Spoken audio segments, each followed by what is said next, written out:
Zdravím vás ze světa Lidy Beránků a dnes jsem si připravila rozhovor o doplňcích stravy a s Romanem Horákem. A zdravím tě, Romane, ahoj. Ahoj, Lido.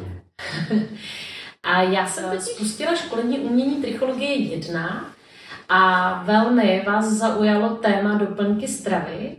A bylo tam hodně otázek. Romane, co bys nám řekl o doplňcích stravy, nebo pověz nám cokoliv. Lido, já se budu snažit celou tu problematiku nějak zarámovat, než bych hovořil konkrétně třeba o jednotlivých vitaminech a minerálech, i když to tam asi taky padne v tom rozhovoru. A ono je trošku jako paradoxní, že mužský bez vlasů bude hovořit o minerálech a vitaminech podporující růst vlasů, ale ono to všechno souvisí s naším zdravím, nastavením našeho organismu a tak.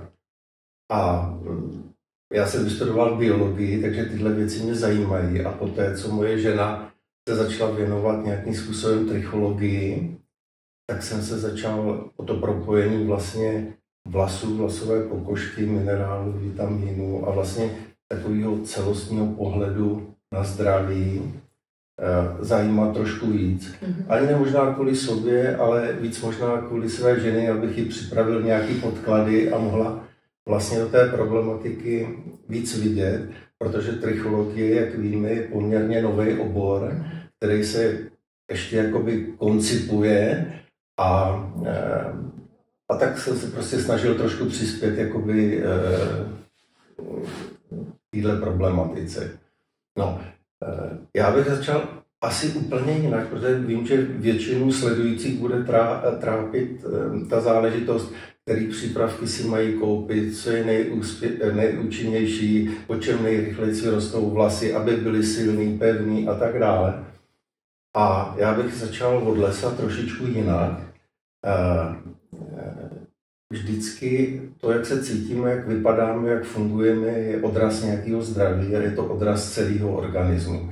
A organismus se skládá z tkání, z orgánů, z buněk, takže je to jako fascinující svět, nejenom lidské tělo a buňka, protože je to nějaký pro mě mikrovesmír, kde probíhá miliarda chemických reakcí každou vteřinu. Pokud si toto uvědomíme, tak víme, že ten organismus má obrovskou schopnost regenerace, samoopravy a my mu musíme jenom dodat to, co potřebuje, což jsou, a o tom se dneska bavit nebudeme, cukry, tuky, bílkoviny, potom nějaký minerály, vitamíny, voda a vzduch. A to je všechno. Pokud to má ve správné míře a v dostatku a nepřispíváme moc stresem a jinýma takovýma věcma, které můžeme asi my ovlivnit, tak on má obrovskou schopnost vyrovnávat se, regenerovat, dostat se do nějaké harmonie a v té harmonii se potom projeví ta krása, možná i ty vlasy a všechno to, co, jak má být, jak jsme jako lidský bytosti, jako Lida Beránková naprogramovaná. A pokud tam ty věci nedodáváme tam, nebo dodáváme moc a tak dále, tak dojde k nějaké poruše, dojde i třeba k tomu, že kdybych šel až na úroveň nějakých genů, že se zapne něco, co by se nikdy nezaplo a vznikne choroba, vznikne třeba, já nevím, padání vlasů, alopecia areata nebo nějaké jiné věci. A potom se to snažíme řešit, někdy se to dá nějak vyřešit a někdy už se to nedá vyřešit, nedá se to zastavit. Takže já si myslím, že každý by si měl za první řadě zamyslet nad tím, že to, co se mu děje na hlavě, na pokožce, tak je odrazem nějakého zdraví a je to vlastně odrazem toho, jak přistupuje sám k sobě, jak nad sebou přemýšlí. Dneska lidi obecně nemají moc času a řeší spíš jakoby následky a já bych možná i tím, o čem si budeme povídat, chtěl vrátit k tomu, jak je důležitý přemýšlet jakoby celostně, protože potom, a teďka se asi tomu usměju, co vidím v reklamě, kupte si vlasové vitamíny a podobné věci, to jako úplně nefunguje, protože ten vitamin nejde jenom do vlasů, jde do celého těla a ovlivňuje buňky v celém těle. A takže chápu, že řešíme jenom v tomto případě nějaký lokální problém, ale řešení je jakoby v celku. Můj cíl tohoto rozhovoru je, aby jsme trochu narovnali to povědomí o těch vitamínech, doplňcích stravy a tak dále. A Roman to moc hezky vypráví, takže já mu do toho už moc nebudu vstupovat. Možná začnu trošku jakoby školomecky. A co se týká minerálů, tak my máme nějaké makroprvky, které jsou zastoupeny v těle víc. To je jako třeba vápník, draslík, fosfor, síra a tak dál. Těch je v těle hodně. Potom máme nějaké mikroprvky nebo stopové prvky. To je selen, železo, měď, zinek. Těch je málo. Ty souvisí třeba s enzymama, s hormonama a tak dále, ale potřebujeme mít taky v těle. A potom v těle máme, a to bych si troufl říct, že podle studií nad 80% západní populace má v sobě i toxické prvky, ty těžké kovy, jako třeba olovo, kadmium, arsen a tak dále. A ty máme. To jako si můžeme namlouvat, že je nemáme, protože jíme třeba zdravě a podobně a máme je. No a potom jsou to vitamíny, které přijímáme do těla a které jsou nezbytné a jsou taky vlastně katalyzátory těch biochemických reakcí v těle. No a teďka rozdíl mezi nimi je takový, že ty minerály jsou anorganický, neživýho původu a vitamíny, buď to si částečně může tělo některý vyrobit, ale většinou je získáváme potravou z rostlin. Takže to jsou věci, které se jako musí oddělit, aby si ten člověk trošku uvědomil, co je co. A vitamíny většinou v těle nevydrží, z těla odchází, třeba vitamin A, kdybychom ho používali nadbytek, tak se nám může ukládat a způsobovat i třeba něco špatného, možná i vypadávání vlasů. Tak na rozdíl od vitaminů ty minerální látky mají tendenci se v těle kumulovat. Jo. A teďka my musíme u minerálů mít správný poměr těch látek, protože pokud jich není správné množství a ve správných poměrech ještě, a poměru můžu říct třeba vápník, hořčík, sodík, draslík, měď, zinek a tak dál, tak dochází k tomu, že v místě, kde mají působit, se objeví ten těžký kov a zastoupí je. To znamená, on se naváže na nějaký enzym nebo spustí nějakou reakci nebo na nějaký receptor v buňce a může způsobit nějaký patologický děje třeba. Jo. Velký problém je v tom, že lidé, kteří nepoužívají nebo nemají dostatek správných takových těch dobrých minerálních prvků, tak na ta jejich místa přijdou tady ty těžké kovy. A existují samozřejmě způsoby, jak se těch těžkých kovů v těle zbavit. Je to na dlouho. Ale pokud nebereme dostatek těch dobrých minerálů, tak je těžký ty těžké kovy z těla eliminovat. Jo. To je problém. A já asi hodím takový oslý můstek na to, že vlastně možná sledující by zajímalo, jestli doplňky stravy brát a ne, a jestli to dává smysl. A kdybych teďka se díval z pohledu celého toho lidského těla, zdraví a ve výsledku i těch vlasů, tak bych řekl, že jednoznačně ano, ale musíme rozlišit, který doplňky stravy, jak často a řadu jiných věcí. O tom se zmíním. Ale teďka ještě krátce bych chtěl říct něco o těch těžkých kovech. Když není dostatek těch dobrých minerálů v těle, tak a to nemáme, protože já si pamatuju, že v roce 2019 jsem na internetu našel prezentaci Státního zdravotnického ústavu, kde hovořili o vlastně potravinách, které v Česku nakupujeme běžně. To je 99% z nás chodí nakupovat do supermarketu. A ta tématika byla byly to vlastně rezidua pesticidů. Pesticidy to víme, že to jsou biocidy, látky, které zabíjí škůdce, proto aby ten zemědělec měl dobrou úrodu, hojnost a tak dál. Takže No a teď v té prezentaci bylo to, že ty pesticidy samozřejmě obsahují těžký kovy. A teď je otázka, kolik toho zůstává vždycky v těch potravinách. A oni naměřili, že 41% v tom roce 2019, a do té doby se to určitě nezměnilo, 41% potravin obsahovalo rezidua, čili zbytky těchto pesticidů přímo v sobě. To jsou věci, které konzumujeme, a pak, když nemáme dostatek těch dobrých minerálů na správném místě, tak jsou nahrazeny těma těžkýma kovama, a pokud máme nějakou expozici v čase, tak to může zapnout některé ty geny a prostě problémy tady. Jo. A to bylo jako velké zjištění a je to těžké, protože ten zemědělec chce vyrobit, je potom omezený něčím, že se mu dává nějaké doporučení, kolik těch pesticidů, jaký jsou normy a tak dále, ale obchází se to tím, že jednotlivé pesticidy jsou v hladinách nebo v normách, jak jsou předepsané regulační úřady, ale ten zemědělec nebo ten dodavatel těch pesticidů dokáže namíchat takový koktejl, že místo 1-2 pesticidů je jich tam třeba 20. Jo? A což je tedy jako zarážející. A jedna věc je, čím se to stříká, a druhá věc je, kolik toho zůstane v ovoci, v zelenině.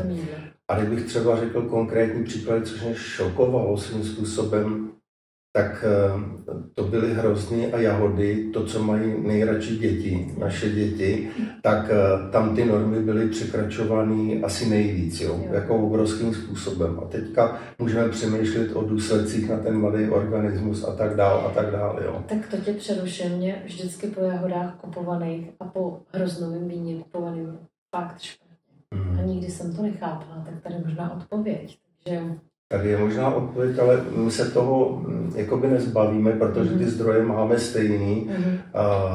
Závěr z té prezentace byl, že vlastně by se ty kontroly měly zpřísnit, ale ty biochemické výstupy nejsou možné udělat na všechno. Jsou poměrně drahý a nejsou úplně jakoby komplexní. Jo. Takže zase je to na zodpovědnosti a přemýšlení o svém životě. Pokud mám možnost brát něco od svých rodičů ze zahrádky, tak to je asi ideální způsob, jak aspoň trošku tomu organismu odlehčit. Druhá věc je potom teda, a teď přímo odpovídám, brát ty doplňky stravy, v tomto případě minerální přípravky. A třetí věc je aspoň jednou za čas detoxikovat svůj organismus. Jo. A tady na tom místě třeba v poslední době je populární přípravek zeolit, to si myslím, že není žádná reklama, což je anorganická křemelina, s takovýma dutínkama je schopná navázat na sebe právě ty toxické prvky, nestřebává se do těla a z těla to vyvede, takže to může být jako dobrý doplněk stravy. A může jí brát jako kdokoliv, nebo je tam zase nějaký kritérium, že ty lidi by měly být nějaký kondici, nebo by k tomu měli třeba dodržovat nějakou stravu odlehčenou nebo něco takového, jo, zase, aby jsme tady neřekli zeolit, jo, a ty lidi to začnou jako brát a teď někteří moji klienti dokážou takovýhle věci brát třeba půl roku, rok a vlastně nemají tu stopku, protože pořád čekají, že to tělo se jim zlepší po něčem, co se přesně takhle jako řekne a nemají vlastně hodně hledají ty informace na internetu a pokud je nezískají, i na tom aktuálně křemelina třeba na pytlíčku na svém obsahu nemá napsáno, jak dlouho se smí používat. Jo, tak třeba u tohohle by mě to zajímalo a zajímalo by mě to jako celkově, jo, i u těch doplňků stravy, nejenom u té křemeliny, jak dlouho se smí používat. Je to fakt dlouhodobá záležitost, protože, jak říkáš, tak ty těžký kovy dokážou teda se usadit tam, kde je ten deficit toho minerálu. A když teda chcem, aby ten těžký kov se tam neusadil, tak je potřeba brát ty minerály. To znamená je brát dlouhodobě. Určitě. Protože třeba, já nevím, tak kdybych řekl západní populaci, chybí hořčík. O hořčíku víme, že je součástí jako stovek biochemických reakcí v těle. Když není, tak co ho nahradí, že jo? Další záležitost může být třeba selen. A Další záležitost může být železo, který nám taky jako západní populaci chybí, taky to může být vápník a tak dále. Ale zde bych chtěl říct, že by měla platit zásada ani málo, ani moc a často se setkáváme s doporučením, hlavně si dej megadávku a to. Je to hodně spojený, třeba ve Spojených státech, tam vždycky se přehání tyhle věci a čím víc, tím líp, ale já si myslím, že opak je pravdou, že vždycky jakoby s rozumem méně, často více, menší kombinace je lepší než 30 různých jakoby položek a tak dále. Jo. A možná se tímto můžeme přesunout vlastně, jak ty lidi by měli ty potravinové doplňky, respektive vitaminový komplexy třeba vybírat. A myslím si, že doba je hodně složitá a jak sleduju třeba ten trh s těmato přípravkama, tak za posledních 5 let nebo od covidu obrovským způsobem narostla nabídka doplňků stravy na podporu růstu vlasů. Značek je obrovská spousta a pro toho spotřebitele je asi nemožný si vybrat to, co on by potřeboval. A vlastně jenom v kostce, aby věděl, jak celý proces probíhá. Dneska stačí opravdu mít prostředky zajít si do provozu, do chemického provozu a oni ti na klíč podle toho, co si vymyslíš, tak ti poskládají ten produkt, takže ty kdybys vzala některý přípravek konkurenční, řekla, chci tam to, tak oni ti to poskládají, chci tam tolik miligramů, někdo ti vymyslí obal, uděláš nějaký marketing a už to prodáváš a máš jenom jeden produkt a děláš to v podstatě jenom z garáže, tak to si ten zákazník taky nedoví, protože dneska jsou různý kanály prodeje od e-shopu, ale i po lékárny. A to, že je to v lékárně, to taky nemusí znamenat, že je to nejlepší. Další záležitost je cenová záležitost, kdy lidi vybírají podle ceny, chtěli by hodně za málo peněz, nebo někdo kupuje hodně drahé věci, ale přitom jsou to předražené věci, které nemusí úplně ideálně fungovat. Tady na rozdíl od léku platí to, že kdokoliv si nechá vyrobit takový doplněk stravy, tak ho stačí zaregistrovat na ministerstvu zdravotnictví a může ho vlastně dát do prodeje. A v minulosti byla řada studií třeba na doplňky stravy pro podporu kloubní chrupavky a zjistilo se, že třeba příklad z 10 produktů polovička nebo více polovička z těch přípravků neměla to deklarované množství účinné látky a tak dále. Takže vlastně my jsme trošku v rukou toho marketingu, který nás dokáže velice silně ovlivnit, když je problém. Takže já bych třeba doporučoval podívat se na stránky toho výrobce, co zatím je, jestli třeba uvádí, že ten produkt vyrábí v rámci GMP, to je vlastně správná výrobní praxe, kdy zaručuje vlastně tu kvalitu, čistotu a správnou koncentraci té účinné látky a tak dál a tak dál. A u ceny taky bych se díval na dávkování, protože něco jiného je 1 tableta denně, něco jiného je 3krát denně 3 tablety a podobně. A my víme, že když máme něco dlouho brát, tak prostě už nás to přestane bavit, občas zapomeneme, ten výsledek je potom horší. Jo. Takže já bych volil věci jakoby zjednodušovat, když to taky není úplně optimální. Některé třeba minerální látky by se měly brát odděleně. A hořčík je doporučovaný brát třeba na večer před spaním, ale záleží zase na tom, jaká je to forma a tak dále. Ty jsi zmiňovala, že se ptala na tu kombinaci s tím lékem. Těch doporučení bude spousta, ale pro běžného spotřebitele, který potřebuje ráno dát 1 tabletku nebo večer a nechce se tím zabývat, teďka něco si brát před jídlem, něco v průběhu jídla, něco po jídle, něco ráno, něco večer, toto kombinovat tam s tím, ztratím se v tom a bude to jako špatný. Jo. Takže nakonec to vlastně bude tak trochu kontraproduktivní, protože to bude bude to trochu stresový, co si vlastně máme vzít. Jo. Já tady ještě jenom doplním, Romanem jsme se bavili o železu, který aktuálně beru já, a po porodu Amálky a Zjistila jsem díky jedné paní, že vlastně v kombinaci s mlékem mi to nedělá dobře, takže jsem vysadila mléko, tak mléčné výrobky, za prvé je tam cukr, za druhé je tam vlastně ten mléčný hlen, tak cítím lepší účinnost. Takže někdy je to i o tom, že se vlastně ty účinky sami brzdíme tím, co jíme a v jaký kombinaci a kdy. Jo, takže i tohle je důležitý asi vědět. A mám to vyzkoušený sama na sebe, že opravdu to tak je, že to není o tom jenom koupit si tu věc a zobat jí, i když už si uděláte nějaký ten plán a fakt jako děláte, ale i to, co vlastně k tomu se jí a nebo pije, protože to může ovlivnit tu účinnost těch doplňků. Určitě.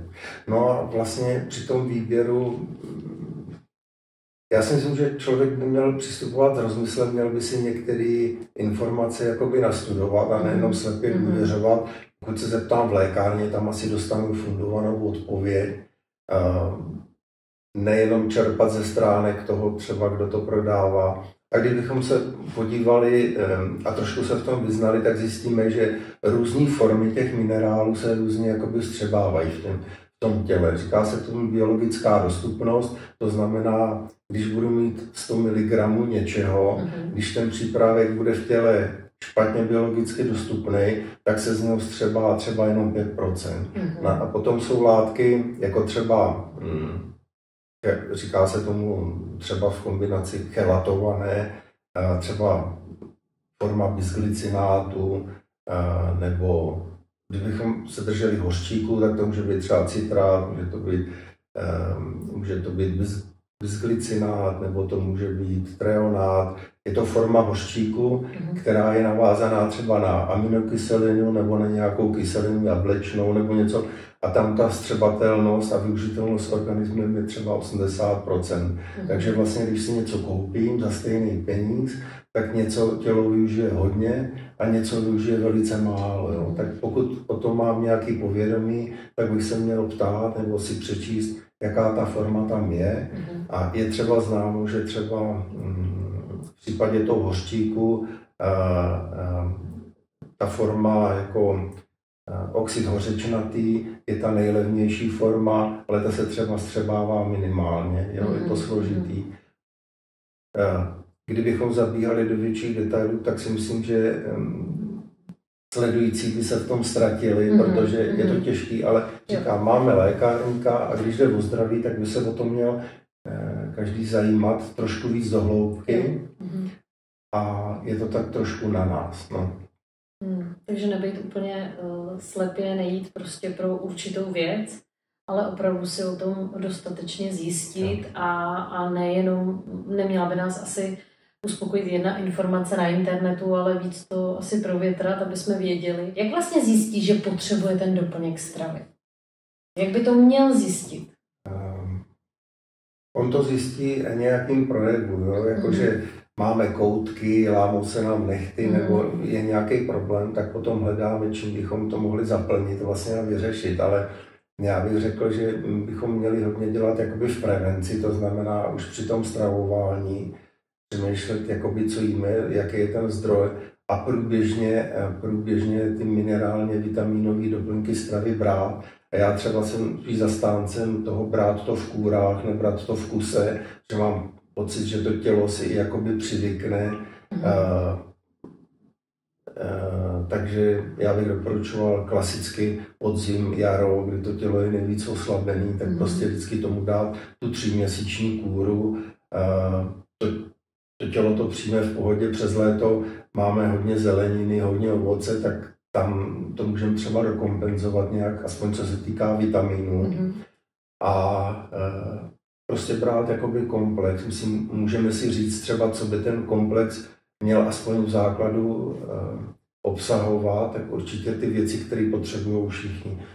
Z vitaminů to je celá paleta, to můžu vyjmenovat, A, D, E, K, to jsou vitamíny rozpustné v tucích. Proto se říká, když jíme zeleninu, tak vždycky tam máme dát trošku oleje, protože ty vitamíny jsou líp vstřebatelný, využitelný tím tělem.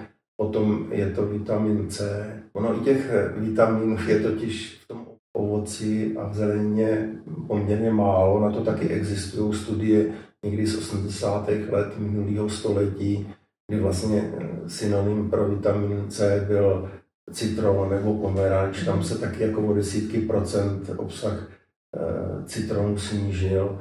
Další záležitost je třeba zdroj vitaminu B. Bývá to ne pečivo, ale zrniny. A ty, když jsou zpracovaný vlastně až na tu mouku a tak dále, tak 60%, to myslím, že v Anglii byla nějaká studie o tom, až 60% vlastně vitamínu B je znehodnoceného a tak dále. A to nám dává odpověď na to, co brát. Já bych to asi nepřeháněl, nechtěl bych se děsit, jakože vlastně jíme úplně prázdné věci, to určitě něco tam je, ale z pohledu toho ovoce, který je k nám často dovážený z velké dálky, sklizeno, nezralý a tak dále, nějakým způsobem ošetřovaný, tak prostě ten obsah těch látek je tam jiný, než by tam měl být, nebo než měli naše rodiče nebo prarodiče. Já jsem chtěl říct, vlastně jsme v té fázi těch vitamínů ještě. Tam jsem chtěl dodat jednu důležitou věc. Ono se ví, že ty plody vlastně a ta zelenina, že nejsou dostatečně bohatý, nebo nejsou tak bohatý na vitamíny, jako byly někdy v minulosti. A jsou takový dva náhledy na věc. První byla, že vlastně ty technologické postupy těch zemědělců jsou tak razantní a ta půda je tak vyčerpaná, že vlastně se tam ty záležitosti z té půdy nedostanou, jako ty živiny. Ale druhý modernější náhled je ten, vlastně pracuje se s podobným principem jako u člověka a to je otázka mikrobiomu. A víme, že máme nějaký mikrobiom v trávicím traktu, máme mikrobiom na pokožce i na vlasové pokožce a vlastně v půdě je taky mikrobiom, což jsou ty bakterie, ty kolonie a společenství bakterií, které vlastně umožňují rostlině vstřebávat tyto látky do sebe a potom obsahovat. Ale tím, jak vlastně jsou používány ty chemikálie, hnojiva a tak dále a i vlastně ty technologické postupy, intenzivní technologické postupy v zemědělství, tak těch bakterií je tam málo, nejsou tam vlastně dobře nakombinovaný a výsledkem jsou vlastně neplnohodnotné potraviny, které jako konzumujeme. Jo? To je důsledek toho. A to znamená, musíme to nějakou formou doplňovat. A teďka vlastně se vrátíme k tomu vlasovému váčku. Musíme si uvědomit, že vlasový folikul, to jsou taky vlastně jednotlivé buňky, které plní určitou funkci. Máme nějakých 200 plus minus 200 typů buněk v celém těle. Některé jsou žlázy, některé něco vylučují, některé něco pokrývají a tak dále. A funkcí toho vlasového folikulu je vlastně dělit buňky, vytvářet nové buňky, vytvářet vlasový stvol, ale k tomu potřebuje všechny správné látky, aby ten vlas rostl. A to je vlastně to, co jsme si říkali na začátku, potřebuje cukry, každá buňka potřebuje cukry, potřebuje tuky, to je celá ta membrána a celý ten systém uvnitř. Potřebuje bílkoviny a to často vlastně na to se zapomíná. Zákazníci nebo zákaznice nebo lidi, kteří mají problém s vlasy, by chtěli řešit vitamíny nebo minerály nebo nějakou látku, která by jim pomohla, ale pro kvalitní růst vlasů jsou důležité aminokyseliny, a což je bílkovina. Bílkovina se skládá z aminokyselin, které jsou různě poskládané. Tak kdybych to zjednodušil, tak jsou to nějaké stavební kameny. Jako když se staví dům, tak potřebujeme cihly a aminokyseliny jsou cihly pro vlas. A když to zjednodušil, tak vitamíny a minerály jsou to plnivo, ta malta vlastně, která to drží pohromadě a pomáhá vlastně té buňce to správně poslepovat, tak aby to drželo. Takže jednoduše si můžeme odpovědět na to, že když budeme mít dostatek minerálů, dostatek vitamínů a dostatek těch aminokyselin pro ten vlas, tak pokud je genetika dobře fungující, pokud jsme trošku zharmonizovaní, tak ten vlas nám dá to, co nám může dát. Určitě jsou lichý sliby, že když budu mít dostatek všeho, tak najednou budu mít hustý, krásný vlasy a tak dále a tak dále. Zázraky se nedějou, ale dostanu maximum potenciálu toho svého vlasu vlastně z toho. A teďka ještě k těm aminokyselinám, to je taková jako věc nepopsaná, co se týká vlastně doplňku stravy pro vlasy, tak možná, že sledující znají aminokyselinu metionin a cystein, který se do doplňku stravy přidávají, to je určitě fajn na místě. Ale je potřeba si uvědomit, že vlastně tyto aminokyseliny nejdou jenom do toho vlasového folikulu, ale vlastně jsou v těle. A u aminokyselin platí takový zákon limitní aminokyseliny, že i když dodáme všechny aminokyseliny, pokud jedné důležité aminokyseliny je málo, tak to tělo to stejně zpracuje podle té, který je málo. To znamená, neprojeví se to v plné kráse.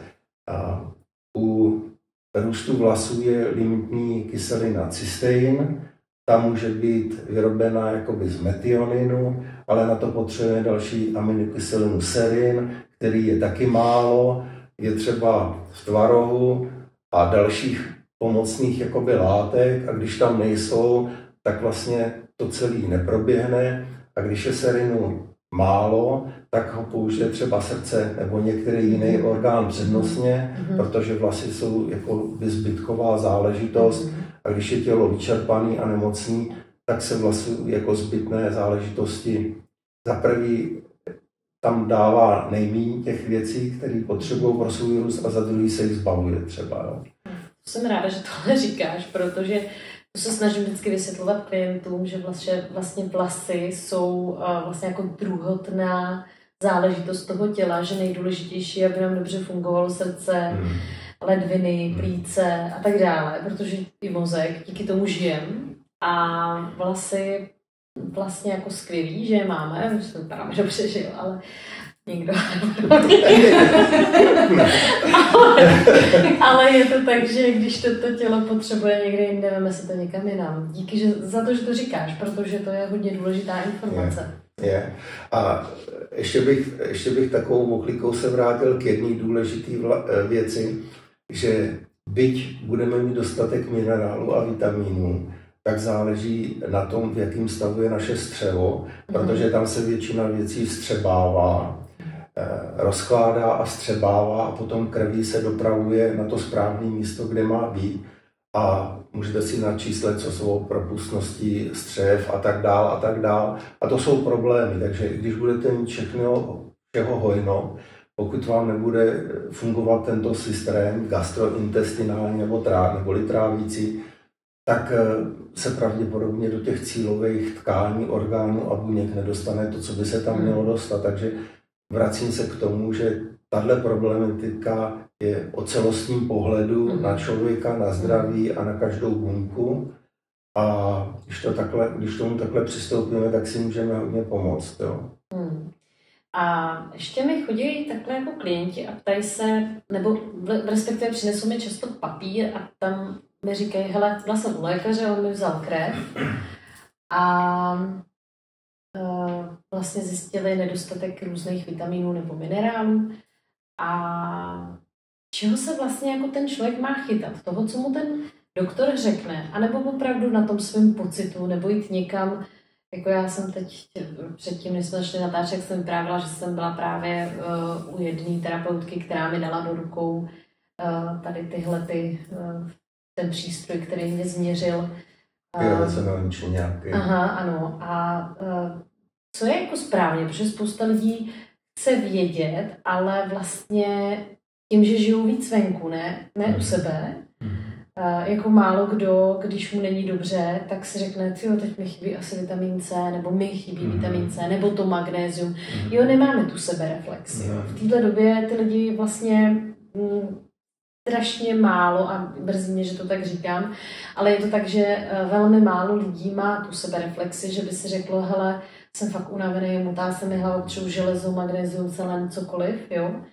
Ale potřebuje někoho právě zvenčí, že potřebuje tu venkovní radu, tak měl by si nějaké doporučení, co je jako kvalitní zjistit, jestli je to opravdu z té krve, nebo opravdu zkusit tady tu biorezonanci nebo něco takového? Jako intuice je určitě dobrá věc, to bych nepodceňoval, a pokud to někdo takhle cítí, tak ať zatím jde. Já si myslím, že je špatný myslet jako dogmaticky. Někdo, kdo se zafixuje třeba jenom na tom, že vitaminy a minerály na tom stojí všechno, nebo na nějakých lécích, nebo na nějakých postupech. My jsme každý úplně jiný a co funguje u Marušky, nemusí fungovat u Petry. Důležitá věc je třeba u těch doplňků stravy, stejně jako u léku nebo jakýhokoliv jiného doporučení, je myslet na to, že existuje placebo efekt, který všichni znáte, že 50% vlastně výsledků neurčuje ani ta účinná látka, ale to naslavení té mysli, důvěra, a v podstatě je to záležitost i toho terapeuta nebo toho ošetřujícího trichologa, kterýmu věřím a odcházím s tím, že on pro mě udělal, že tomu rozumí, že pro mě udělal maximum, že ví a že to, co mi doporučil, bude fungovat, tak jenom tenhle záměr dělá divy. A to není šarlatánství, to je prostě ověření u léku, to taky funguje někdy i víc přes těch 50%. Takže já jsem třeba otevřený i všem alternativním možnostem. Ví se, že třeba může fungovat homeopatie, napadání vlasů, třeba Lycopodium je zajímavá záležitost, ale těch preparátů homeopatických je minimálně 5 až 7. Teďka vám je nevyjmenuju, ale vím o ní. Další věc, může to být čínská medicína, jsou to akupresura, některé body stimulují růst vlasů a podporují vlastně ty biochemické děje na vlasové pokožce. Masáže jsou fajn. Ta biorezonance a vlastně vůbec frekvenční léčení mně přijde jako do budoucna úplně úžasná záležitost. A tak bychom asi mohli dlouho pokračovat. Takže co funguje na jednoho, nemusí fungovat na někoho druhýho. A je to zase vrátit se k sobě a cítit, co je mě asi jakoby blízký, a to vyzkoušet. A je to i trošku jakoby hledání, takže... O tom selském rozumu trochu se nastavit na sebe a hledat, co s tebou rezonuje. Jak to říkají ve Švédsku nebo ve Finsku, anebo to bylo z čínské medicíny, ani moc, ani málo, s ničím to vlastně nepřehánět. A to je takový jako zdravý přístup k životu a vlastně i tady k řešení těchto věcí. Ale jsem si vědomý toho, že pokud někomu začnou padat vlasy nebo je tam nějaký problém, tak ten nedokáže úplně dát do klidu, potřeboval by ten výsledek rychleji, ale my víme, že ty výsledky nepřichází rychle, že vlas roste nějakou rychlostí, a pokud občas si čtu nějaký komentáře třeba na Facebooku a vidím tam ty zázračné přípravky s těma novejma antioxidantama objevenýma a tak dále, kdy ty vlasy už po týdnu jsou tam vidět obrosty a já nevím co, tak se jenom směju, jako víra má mě uzdravila a tak dále. To taky může fungovat, ale já si myslím, že při každý kůře minimálně kolem těch 3 měsíců je čas, kdy potom se začne něco projevovat. A ty jsi se moc pěkně ptala na věc, jak vlastně ten člověk může zjistit, že potřebuje to či ono, že něco lékař vyčte ze zprávy, z krevního obrazu a tak dále. Některé věci se nedají vlastně jakoby otestovat. A já možná tady přicházím s jednou zajímavou věcí, kterou jsme objevili už díl, ale vlastně teďka jsme ji začali zkoušet. A to je, že v té krvi spoustu věcí nevyčteme, protože ta krev je téměř jakoby stálá, mění se tam některé parametry, ale to, co máme ráno, nemusíme mít odpoledne, to, co máme v pondělí, nemusíme mít v pátek, takže ta vypovídající hodnota v některých věcech není úplně přesná. Lékař může říct, krevní obraz máte v pořádku, ale něco vám dobře nefunguje, některý orgán nebo tkáň. A vlastně, když si kladete otázku, tak kde je zakopaný pes, je to psychosomatika, nebo co to je vlastně, jak to mám řešit. A tady by mohlo být docela zajímavé řešení. My jsme před nějakou dobou přišli na to, že existují laboratoře, kam se dají zaslat vlasy a oni vám přes spektrofotometrickou analýzu dokáží doručit výsledek, jaký je opravdu reálný stav vašeho organismu, co se týká minerálních látek. Jo. A mně to přišlo zajímavé, takže když jsem si o tom četl víc, tak v té krvi ta se snaží držet nějakou homeostázu, tam se to moc nemění, ale vlastně tkáně, kam patří i vlasy, to je vlastně taky svým způsobem měkká tkáň, tak ukládají věci, včetně těch toxických prvků, kterých je v těle hodně, a ty, které v těle nemáme, tak tam logicky nejsou.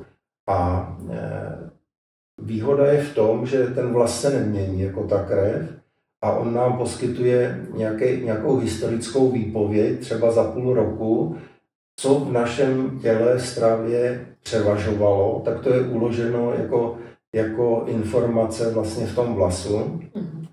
A v té laboratoři, když udělají tu analýzu, tak oni sledují nejenom, co tam je, ale vlastně vám vydefinují některé parametry těch produktů v tom vzájemném vztahu, jako je ten hořčík s vápníkem, sodík s draslíkem, nebo vápník,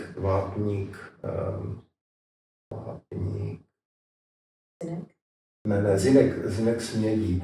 A dají vám vlastně pohled na ten celkový zdravotní stav.